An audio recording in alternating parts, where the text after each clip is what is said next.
आप सभी को नमस्कार।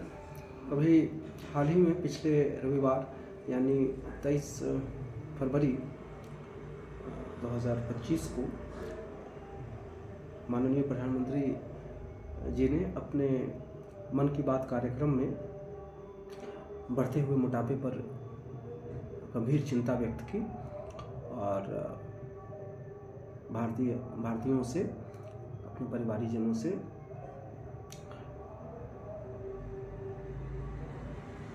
प्रत्येक व्यक्ति से खाद्य तेल के उपभोग को 10% कम करने की अपील की और उन्होंने 10 प्रसिद्ध लोगों को मोटापे के खिलाफ अभियान में जोड़ा या इन्हें नामित किया।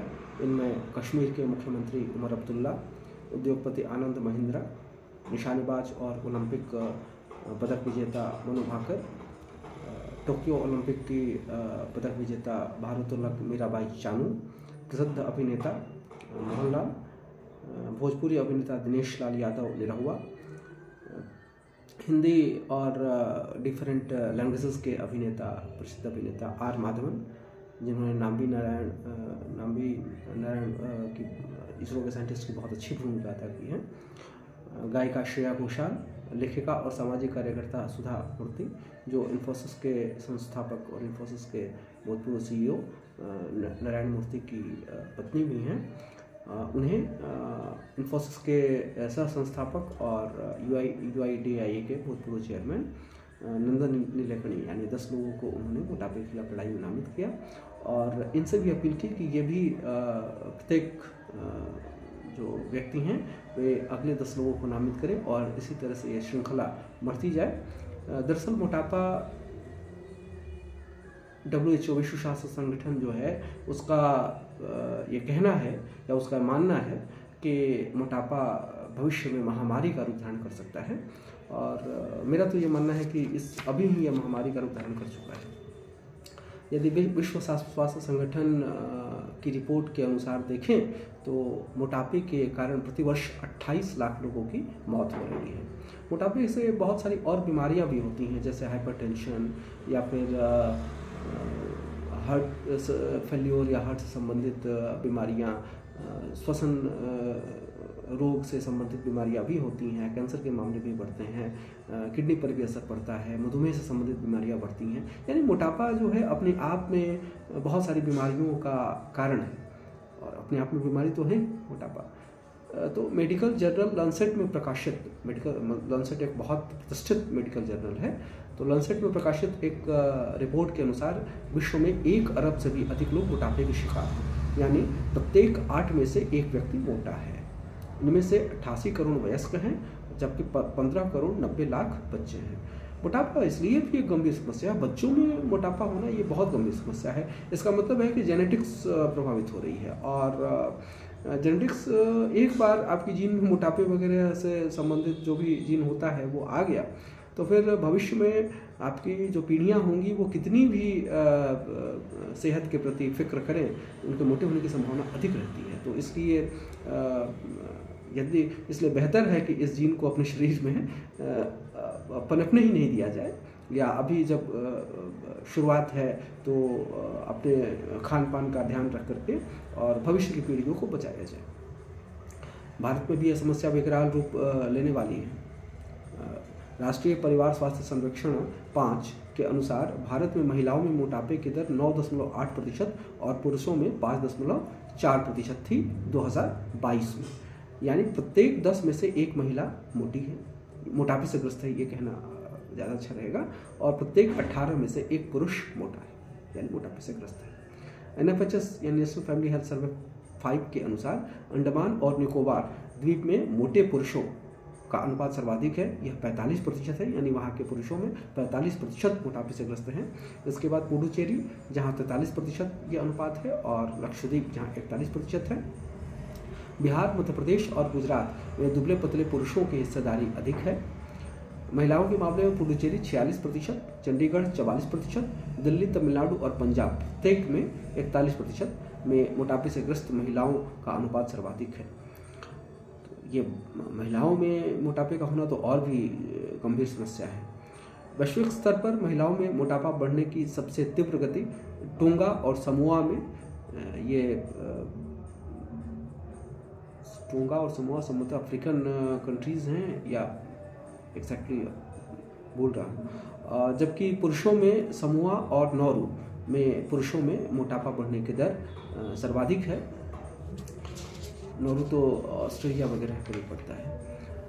तो भारत महिलाओं में मोटापा बढ़ने के मामले में 19वें और पुरुषों के मामले में 21वें स्थान पर है। महिलाओं में मोटापा बढ़ने के मामले में हम ब्रिटेन और अमेरिका से भी आगे हैं, यानी हमारी स्थिति खराब है।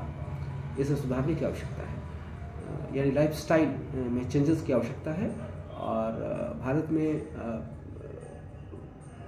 महिलाओं में घर से बाहर निकलने की प्रवृत्ति बढ़े, ये बहुत आवश्यक है। और वे लाइफस्टाइल एक्टिविटीज़ में इन्वॉल्व हों, ये बहुत आवश्यक है। तो भारत मोटापे से ग्रस्त कुल लोगों की संख्या के मामले में अमेरिका और चीन के बाद तीसरे स्थान पर है। कुल लोगों की संख्या के मामले में अमेरिका और चीन के बाद तीसरे स्थान पर है।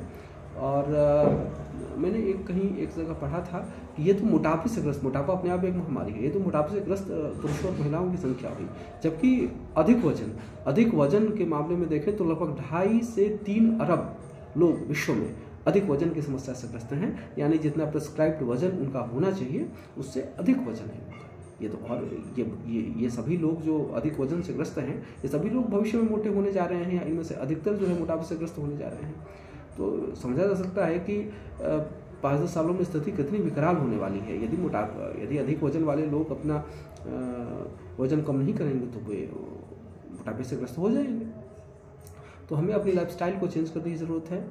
और विशेष करके बिहार झारखंड और ईस्टर्न यूपी के हम लोग जो है वो सौभाग्यशाली हैं कि हम लोगों को कम खाने को मिलता है।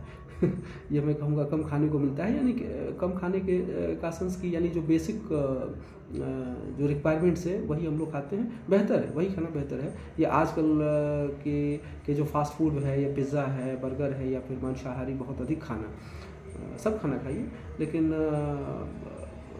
एक बार खाने की आदत पड़ जाने के बाद उसे कंट्रोल करना बहुत मुश्किल होता है। इसलिए बेहतर है कि मांसाहारी खाने से बचा जाए। मैं कोई टीका टिप्पणी नहीं कर रहा हूँ, लेकिन मेरा मानना यही है, मेरा पर्सनल एक्सपीरियंस है, इसका कोई वैज्ञानिक आधार वगैरह है नहीं है, इस पर मैं नहीं जाऊँगा। लेकिन मेरा पर्सनल अपना अनुभव यही है कि उन आदतों को, जिन आदतों को पालने से उन आदतों का शिकार होने की प्रवृत्ति ज़्यादा होती है, चाहे शराब पीना, सिगरेट पीना, गुटखा खाना, या फिर मांसाहारी होना, ये सब चीज़ें जो हैं वो व्यक्ति में इनकी लत पड़ जाती है। और जब लत पड़ जाती है तो फिर यही चीज़ें जो हैं कन्वर्ट होती हैं मोटापे में या फिर दूसरी समस्याओं में। तो बेहतर है कि इन चीज़ों से बचा ही जाए तो ज़्यादा दिखे, ज़्यादा अच्छा है। तो ये बात है। और कोई भी भविष्य में यदि किसी को कहे, मैं कहना चाहूँगा विशेष करके बच्चों को या ये को कहना चाहूँगा कि कोई भी यदि कहे कि तुम कुपोषित जैसा देखते हो, जैसे मैं जब जेएनयू में गया था तो जो अच्छे खासे घरों के बच्चे होते थे वे कमेंट्स में बोलते थे कि तुम कुपोषित दिखते हो। उसमें बड़ा ख़राब लगता था, जो हम लोग गरीब पृष्ठभूमि से आए हैं। तो कुपोषित तो आजकल जितना खाना मिल जा रहा है, कम से कम गवर्नमेंट जो स्कीम चला रही है, जितना खाना मिल जा रहा है उतने में कुपोषित तो व्यक्ति नहीं होगा। तो फल खाएं, जो गांव में हम लोगों के मौसमी फल मिलते हैं वो हम लोग खाएं। बेसिक जो चीज़ें हैं, रोटी सब्जी चावल दाल वगैरह खाएं। कभी कभी दूध मिल जाए, दूध तो आजकल लगभग हर किसी को मिल ही जाएगा, वो नहीं भी मिले तो कभी कभी भी दूध मिले तो चलता है, चलेगा, ओके। बहुत ज़्यादा डॉक्टर्स वगैरह क्या या इन पर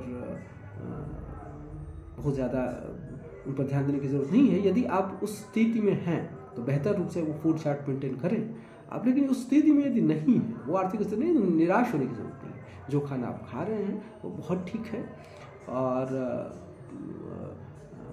ये जो पिज़्ज़ा, मैगी, बर्गर, इस प्रकार या बहुत सारे इस प्रकार के जो फास्ट फूड्स मिल रहे हैं उनके प्रति आकर्षित होने की कोई आवश्यकता नहीं है। मोमो वगैरह ये बेसिकली शरीर को नुकसानी पहुंचाते हैं और आपके शरीर को बहुत सारे रोग दे सकते हैं। तो इनके प्रति आकर्षित होने की कोई आवश्यकता नहीं है। बहुत बहुत सुनने के लिए बहुत बहुत धन्यवाद। नमस्कार।